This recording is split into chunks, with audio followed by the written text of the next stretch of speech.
Hello friends, my name is Reena Sen and welcome to my YouTube channel RBS official. तो friends, जैसा कि आप लोग जानते हैं कि मैंने 6th क्लास की एनसीईआरटी की सीरीज़ स्टार्ट की हुई है हिंदी की। तो मैंने उसमें आपको 11 चैप्टर कंप्लीट करवा दिए हैं। जो 12 चैप्टर है वो रीड करवा दिया है। तो आज हम उसी चैप्टर के क्वेश्चन आंसर करेंगे। ठीक है, उस चैप्टर का नाम है लोकगीत। ठीक है फ्रेंड्स, तो ये है ना, ये 12 चैप्टर है। ठीक है, ये 12 चैप्टर है, ये याद रख लेना। ठीक है, चलिए स्टार्ट करते हैं। तो देखिए, क्वेश्चन नंबर 1 क्या कहता है कि निबंध में लोकगीतों के किन पक्षों की चर्चा की गई है, बिंदुओं के रूप में उन्हें लिखो। यानी कि जो हमने चैप्टर पढ़ा था ना लोकगीत, उसकी विधा कौन सी है, निबंध है। तो उसमें लोकगीतों की किन पक्षों की चर्चा की गई है। तो आंसर देखते हैं कि प्रस्तुत निबंधों में लोकगीतों का इतिहास, उनकी रचनात्मकता, जनमानस में लोकप्रियता। जनमानस क्या होता है, जो जनता होती है ना, मतलब कि लोग होते हैं, हाँ ठीक है, उनके लिए बोला गया जनमानस। यानी कि जो हमारे जन में, मतलब कि हमारी जो देश है उसमें जो मनुष्य मानव रहते हैं, जनमानस, उनको कहा गया है। ठीक है, में लोकप्रियता, स्त्रियों की का लोकगीतों में योगदान, उनके विभिन्न प्रकार, उनकी भाषा जैसे अनेक बिंदुओं पर चर्चा की गई है। ठीक है, नेक्स्ट क्वेश्चन पे चलते हैं, जो कि हमारा क्वेश्चन नंबर 2। हमारे यहाँ स्त्रियों के खास गीत कौन कौन से हैं। हमारे यहाँ स्त्रियों के खास गीत सावन में गाए जाने वाले कजरी गीत, त्योहार, विवाह, जन्मोत्सव, प्रेमी प्रेमिका को छोड़ने वाले छेड़छाड़ भरे गीत, पनघट में, नदियों के किनारे, खेतों में गाए जाने वाले आदि स्त्रियों के कुछ खास गीत हैं। तो चलिए नेक्स्ट क्वेश्चन पे चलते हैं। क्वेश्चन नंबर 3, नेक्स्ट क्वेश्चन क्या कहता है कि निबंध के आधार पर और अपने अनुभव के आधार पर यदि तुम्हें लोकगीत सुनने के मौके मिले हैं तो तुम लोकगीतों की कौन सी विशेषताएं बता सकते हो। तो आंसर देखिए, लोकगीतों की अपनी कई विशेषताएं हैं। लोकगीतों को सुनने से हमें अपने मिट्टी से जुड़ाव का अनुभव होता है। लोकगीत हमें गांव से के जीवन से परिचित करवाते हैं। इनके साथ बजाए जाने वाले वाद्य यंत्र अत्यंत सरल होते हैं। इन गीतों से मन में उत्साह और उमंग का संचार होता है। इन गीतों से को गाने के लिए किसी विशेष ज्ञान की आवश्यकता नहीं होती है। ये सरल और सहज होते हैं। इन्हें रचनाकार स्त्री और पुरुष दोनों होते हैं। ये स्त्रियां या आम बोलचाल की भाषा में गाए जा सकते हैं। तो फ्रेंड्स, आपने देखा होगा कि कभी है ना, जैसे कोई भजन हुए या वैसे कोई गीत हुए, तो जो जो जहाँ का क्षेत्र है ना, तो उसी की भाषा के में गाए जाते हैं। ठीक है, जैसे कि हरियाणा है, हरियाणा में हरियाणा के ही जो गीत है वो गाए जाएंगे। ठीक है, और भाई कोई और पंजाब है, उसमें पंजाबी गीत गाए जाते हैं। तो भाषा भी वैसे ही होती है जहाँ की वो, तो उसी वजह से क्या होता है कि अपनी मिट्टी से जुड़ाव का अनुभव होता है फिर। ठीक है, ठीक है, और हमें ऐसा लगता है कि जैसे हम गांव के जीवन से परिचित हो रहे हैं, कि गांव का जीवन हमें पता लग रहा है कि कैसे लोग वहाँ पे रहते हैं। ठीक है, और फिर उनके साथ बजाए जाने वाले वाद्य यंत्र, यानी कि जो म्यूजिकल सिस्टम होता है ना, वो बहुत ही ईजी होता है बजाने के लिए लोकगीतों में। ठीक है, और इनमें मन में उत्साह और उमंग का संचार हो जाता है। गीतों को गाने के लिए किसी विशेष ज्ञान की आवश्यकता नहीं होती। यानी कि है ना, जैसे और जो गीत होते हैं कि भाई ऐसे हारमोनियम बजाओ, ये सारे गामा पा की ये ध्वनि होनी चाहिए, ये सुर लगने चाहिए, ऐसे नहीं है। तो है ना, ये जो लोकगीत होते हैं ना, इनमें इन चीज़ों की कोई आवश्यकता नहीं होती। ये बस इजीली तरीके से गाए जाते हैं। ये सरल और सहज होते हैं। ठीक है, इनके रचनाकार स्त्री और पुरुष होते हैं। यानी कि इन जो लोकगीत हैं, इनको कोई भी बना सकते हैं, स्त्री भी बना सकती है, पुरुष भी बना सकते हैं। ठीक है, ये क्षेत्रीय या आम बोलचाल की भाषा में गाए जाते हैं। क्षेत्रीय मैंने आपको बताया था कि जहाँ पे जो भी क्षेत्र होगा उसी भाषा, उसी बोली के अनुसार गीत गाए जाते हैं। ठीक है, लोकगीत।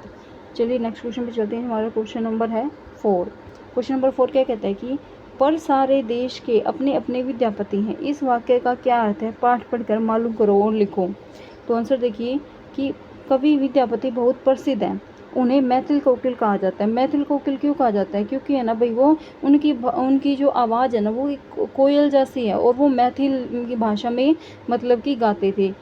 तो फिर उनको मैथिल कोकिल कहा जाता है। ठीक है, इसलिए क्योंकि मैथिली भाषा थी ना उनकी, इसलिए उनको मैथिल का कोकिल कहा जाता है। आज भी विद्यापति के गीत पूर्व में हमें सुनने के लिए मिलते हैं। पर सारे देश के अपने अपने विद्यापति। इस वाक्य को लेखक के कहने का तात्पर्य है कि अपने अपने इलाके में जो लोग इस प्रकार के लोकगीतों की रचना करते हैं वे विद्यापति के समान हैं। चलिए नेक्स्ट क्वेश्चन पे चलते हैं। नेक्स्ट क्वेश्चन क्या कहता है हमारा,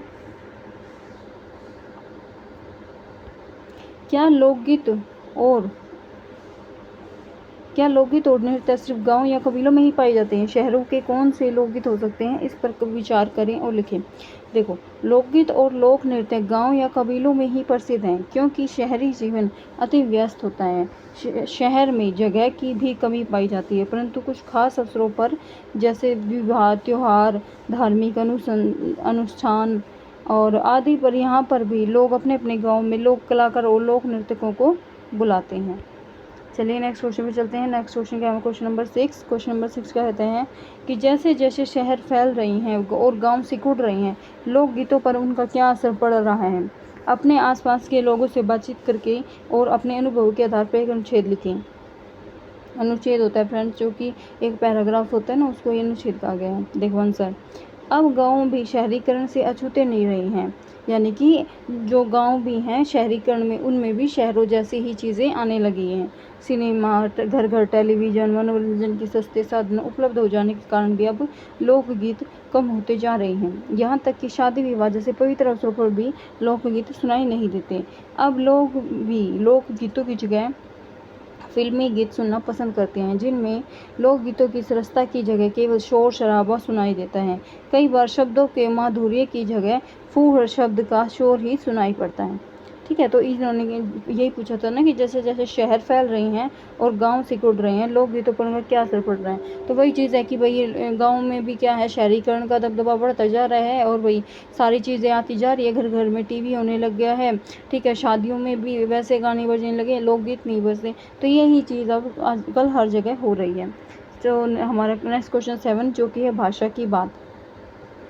लोक शब्द में कुछ जोड़कर जितने शब्द तुम्हें सूझे उनकी सूची बनाओ और इन शब्दों को ध्यान से देखो और समझो कि उनमें अर्थ की दृष्टि से क्या समानता है। इन शब्दों से वाक्य बनाओ और मतलब कि इन्होंने क्या कर रखा है कि इन्होंने बोला कि जैसे ये लोक शब्द है ना, तो लोक शब्द में आना हमने कुछ ऐसे शब्द जोड़ने हैं जिनको जोड़कर उनका अलग से अर्थ बन जाएगा। ठीक है, तो वो बताना है कि भाई उनका अर्थ क्या होता है। अगर बन जाता है ना, तो उनका क्या करेंगे, उनका हमें वो बताना है, वाक्य में प्रयोग कर बताना है। ठीक है, इन्होंने ये चीज़ बताई है, वाक्य भी बताना है, उनका अर्थ भी बताना है, नए शब्द जोड़ के जो बनेंगे। सिंपल सी बात है ये। देखो, सबसे पहले लोकप्रिय क्या कहते हैं? मुंबई सिनेमा जगत से जुड़ी हस्तियों के लिए लोकप्रिय है। मुंबई सिनेमा जगत से जुड़ी हस्तियों के लिए लोकप्रिय है। लोकप्रिय क्या होता है? मतलब कि लोगों में प्रिय है, जो जिस चीज़ को लोग सब मतलब कि चाहने लगते हैं, लोगों को जो चीज़ अच्छी लगने लगती है वो लोकप्रिय चीज़ हो जाती है। जैसे मुंबई सिनेमा जगत के से जुड़ी हस्तियों के लिए लोकप्रिय है। ठीक है, फिर है लोकमंच। लोकमंच क्या होता है? कलाकारों को अपनी कला दिखाने के लिए उपयुक्त माध्यम है। लोकमंच क्या होता है? जिस पे है ना लोग अपनी मतलब कि अपनी जो उनके अंदर कला है वो दिखाने के लिए प्रस्तुत करते हैं, स्टेज पे चढ़ के। एक तरीके से ना इंग्लिश में इसको स्टेज बोला जाता है, लोकमंच को। ठीक है, लोकवाद्य क्या होता है? लोकवाद्यों में महत्ता अब कम होती जा रही है। ठीक है, लोकवाद्य मीन्स, देखो वाद्य मीन्स क्या होते हैं? यंत्र। लोकवाद्य यानी कि जो उस टाइम के यंत्र थे ना गीत संगीत के, जो मतलब कि लोकगीतों में यूज़ होते थे, तो वो उनकी महत्ता यानी कि महत्व उनका कम होता जा रहा आज के टाइम में। ठीक है, लोकहित क्या होता है? लोगों के लिए अच्छी चीज़ जो होती है ना, लोगों के हित में, लोगों के लिए अच्छी चीज़ जो होती है उनको लोकहित कहा जाता है। तो नेताओं को लोकहितों को ध्यान में रख कर योजनाएं बनानी चाहिए। फिर है जो कि देखो, लोकहित है जो भी लोगों के लिए अच्छी चीज़ें हों। लोकतंत्र क्या है कि भारत के अलावा भी कई अन्य देशों में लोकतंत्र मतलब कि लोगों के लिए जो तंत्र होता है, यानी कि हमारे देश में भी लोकतंत्र है, भारत में भी। ठीक है, यानी कि हमारे देश में मतलब कि वोट पड़ते हैं, लोग खुद चुनते हैं हमारे जो नेता हैं, सरकार है उनको। तो ये है ना एक तरीके से लोकतंत्र में ही होता है, जहाँ पे लोगों को स्वतंत्रता मिलती है, अपने अधिकार मिलते हैं। ठीक है, चलिए नेक्स्ट क्वेश्चन पे चलते हैं। नेक्स्ट क्वेश्चन क्या है?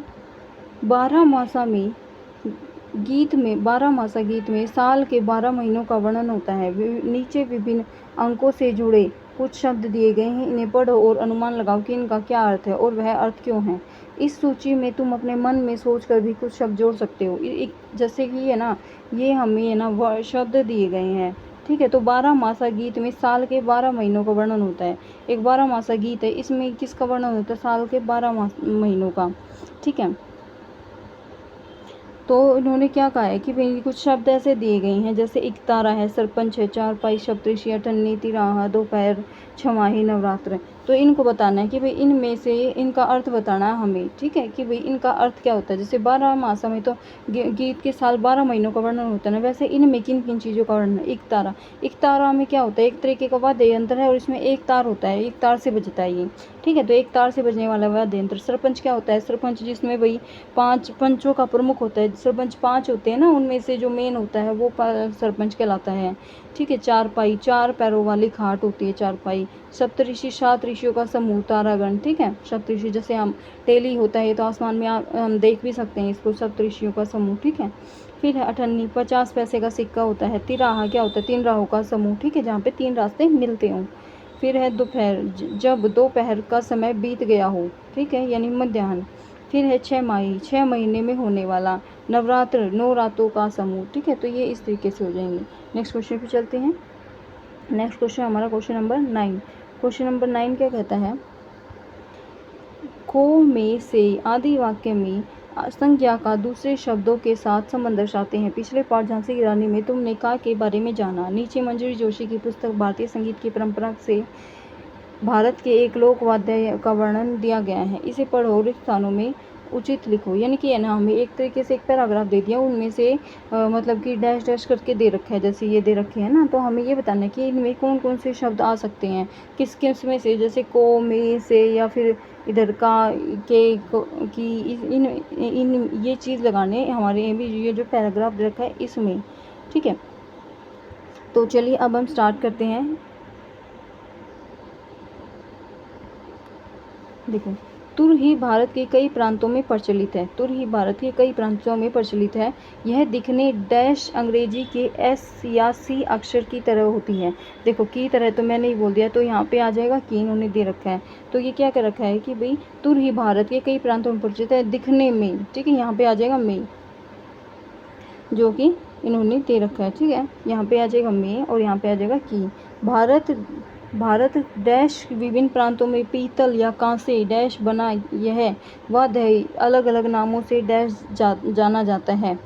अलग अलग नामों से मैंने ही बोल दिया। तो फिर मतलब कि इन्होंने ना ये डैश दे रखे ताकि इनमें से हम के, में, का, की ये चीज़ लगा सकें। तो देखो एक बार हम दोबारा से यहाँ से स्टार्ट करते हैं कि तुर ही भारत के कई प्रांतों में प्रचलित है। यह दिखने में अंग्रेजी एक एस या सी अक्षर की तरह होती है। भारत के विभिन्न प्रांतों में पीतल या कांसे से बना यह वाद्य यंत्र अलग अलग नामों से जाना जाता है। धातु की नली को घुमाकर एस का आकार इस तरह दिया जाता है कि उसका एक सिरा संकरा रहे और दूसरा सिरा घंटी नुमा चौड़ा रहे। फूंक मारने पर एक छोटी सी नली से जोड़ी जाती है। राजस्थान में इसको बुर्गू कहते हैं। उत्तर प्रदेश में यह तुरी, मध्य प्रदेश में यह, गुजरात में रणसिंगा और हिमाचल प्रदेश में नरसिंगा के नाम से जानी जाती है। राजस्थान और गुजरात में इसे काकड़ सिंगी भी कहते हैं। तो फ्रेंड्स इसमें से बस यही चीज़ करनी थी कि भाई ये जो का के की है ना, यही मेन थी, और भाई यही जो हमें डैश दे रखे थे ना, तो हमें यही लगाने थे, ठीक है। तो आई होप आपको समझ में आ गया होगा। तो फ्रेंड्स अगर आपको वीडियो अच्छी लगी है तो वीडियो को लाइक कीजिएगा। अगर आपको ऐसे ही वीडियो और चाहिए हैं तो फिर उसके लिए चैनल को सब्सक्राइब कर लीजिएगा, ताकि आपके, और बेल आइकन को प्रेस कर दीजिएगा ताकि आपके पास नोटिफिकेशन पहुंच सके। Thank you friends.